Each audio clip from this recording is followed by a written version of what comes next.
For most players recording electric guitar, it's all about pointing a Shure SM-57 microphone to the center of the amp speaker and hitting a button. You may think that recording is your soundman's business, to everyone their own. It may seem a fair assertion, but first we have some important aspects to consider. As a musician, forming your own preferences and opinions about recording your instrument will put you and the engineer on more of a level playing field. You will be able to establish a constructive dialogue to describe your artistic needs and get a recorded guitar tone that meets your expectations. So let's dive into electric guitar recording techniques, especially for the players who love good old vintage gear and rock and roll tone. You will see a recording studio under a new fascinating light.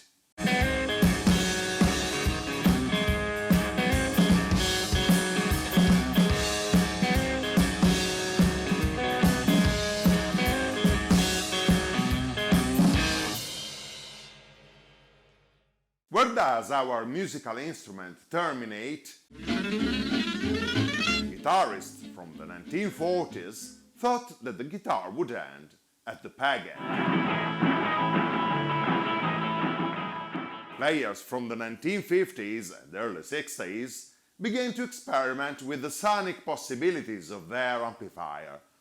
Jimi Hendrix taught us that the electric guitar is part of a whole system, including effect pedals, amplifier, and recording techniques.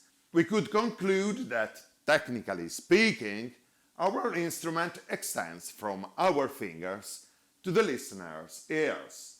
From this perspective, miking and recording techniques are the last chunk of our instrument, going from the amp speaker to our audience. Therefore, before recording, we have to make sure that we are fully satisfied with the sound coming out of the speaker. No recording will ever compensate a weak starting point.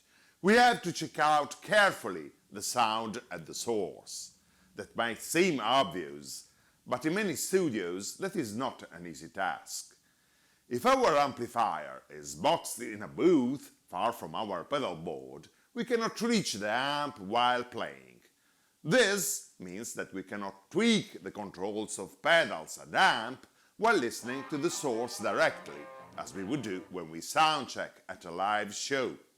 That is something to consider when choosing a studio or arranging our recording setup. Also, high-quality long cables are essential for a free range of motion.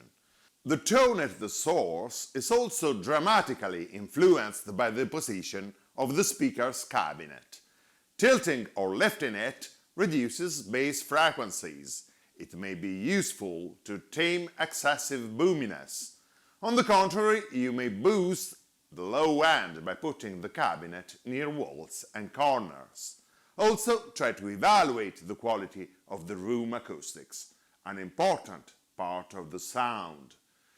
The long-awaited moment has arrived. Time to choose the microphones.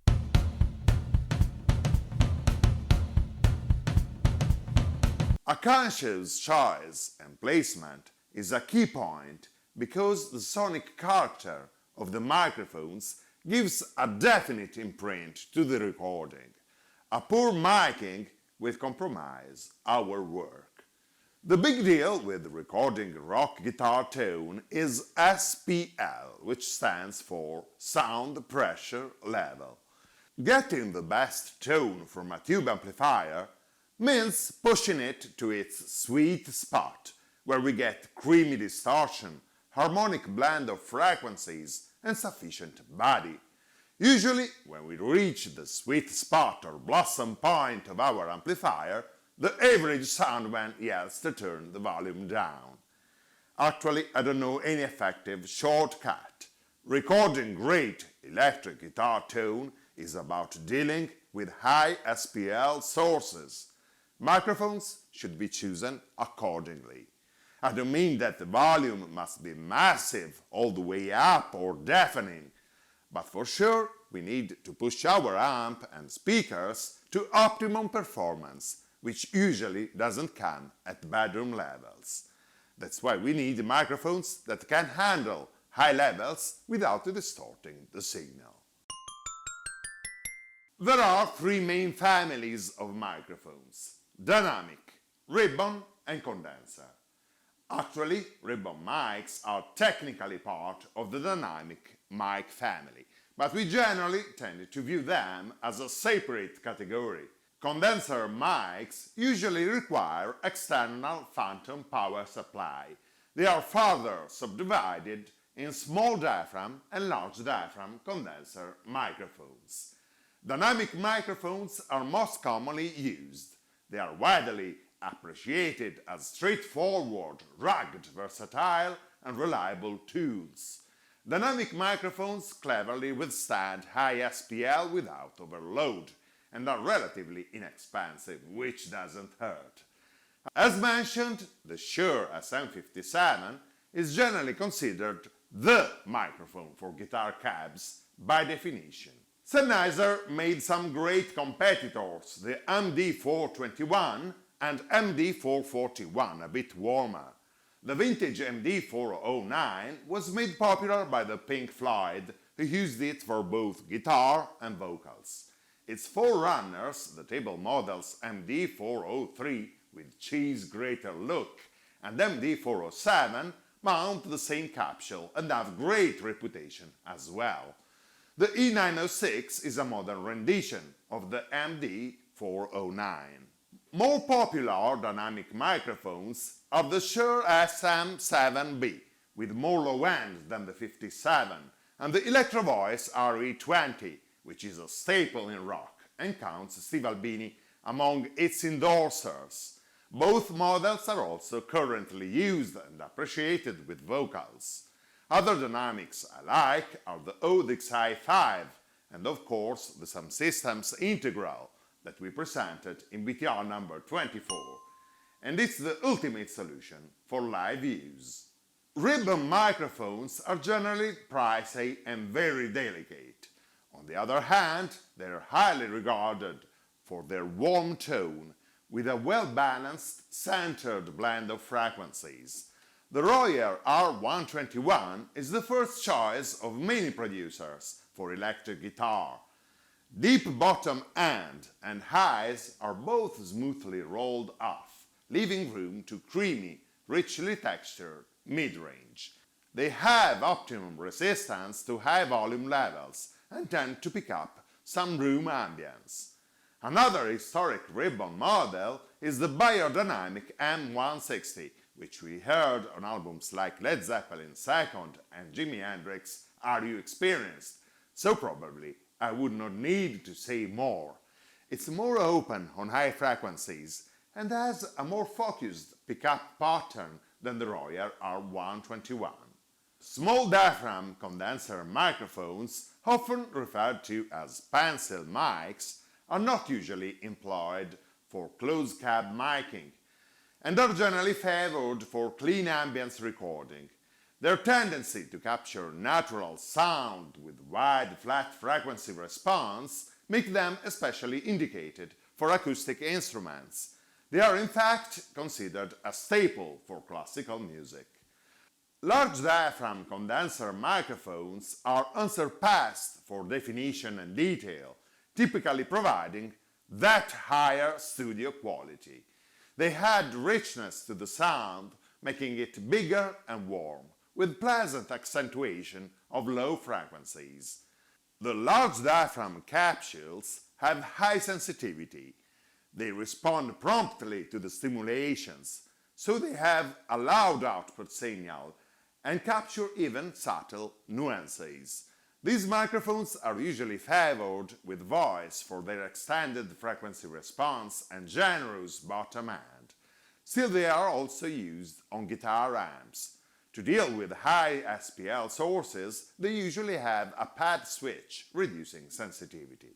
Neumann is the unquestioned master of the large diaphragm condenser family, with historic models like U47, U67 and U87 cherished by any studio and producer. Another outstanding member of this family is the AKG C414, introduced in 1971, an authentic studio workhorse, used for a multitude of applications, including piano and room mics. I'm always afraid that the tonal differences that I try to bring out in the reviews of the BTR channel could result somewhat flattened or even lost in recordings. This led me to use a large diaphragm condenser microphone. Many producers prefer condenser microphones at larger distances from the sound source, for remote or room miking rather than for close miking and high SPL.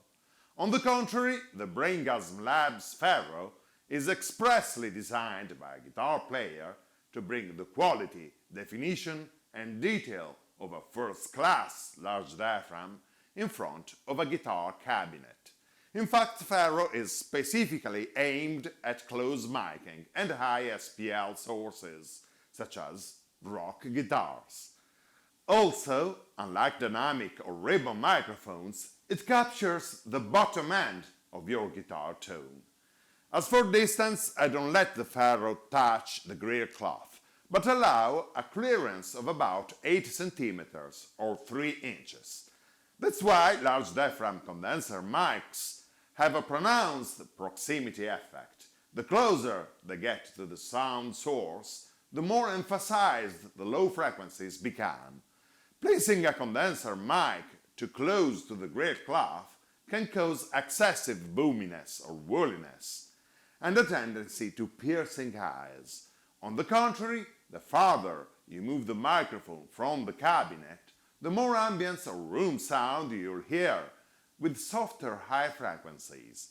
In essence, I try to find that sweet spot where I get natural airy tone while preserving the right amount of punch, warmth and detail you get at closer distance.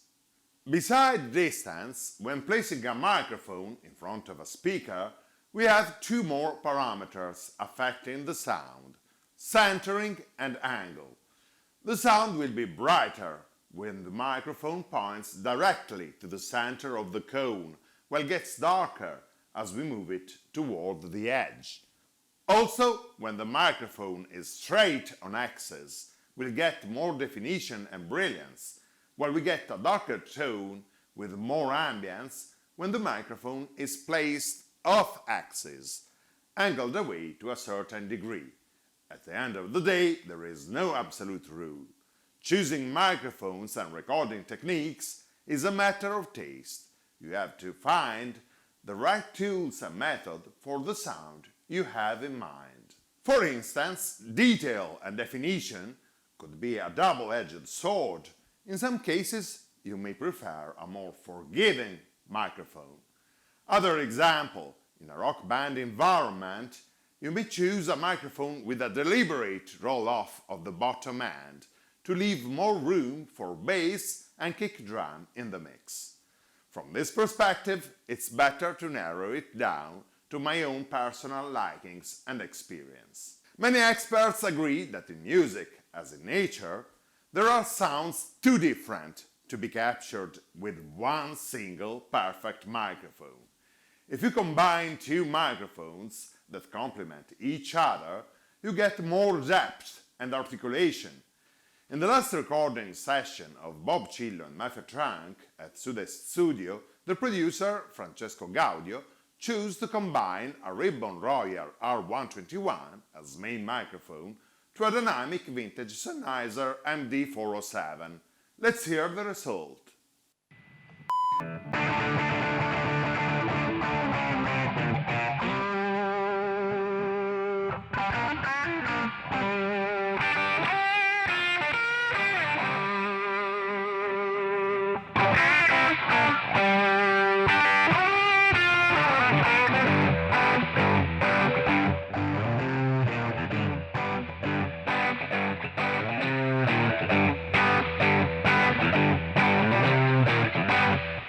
The ribbon microphone captures the meat or substance of the tone, with a good dose of mid-range punch and bottom-end frequencies. This main microphone is supported by the dynamic microphone to pick up the attack and bite of the top end without the harshness of extreme frequencies. Many producers add ambient microphones to capture room sound. Francesco used a couple of small diaphragm condenser shoots as room mics to add color to the mix.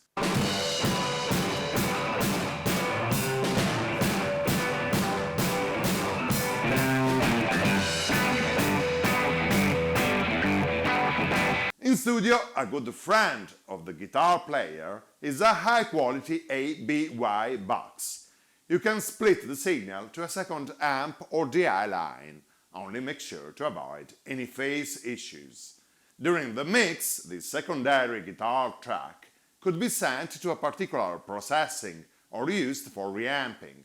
This allows to experiment freely with outboard effects, stereo panning, doubling effects, or other creative solutions. We are reamping with a 1964 Vox AC30 to hear the large diaphragm condenser Braingasm Ferro with the vintage dynamic Sennheiser MD407 and the ribbon Royer R121.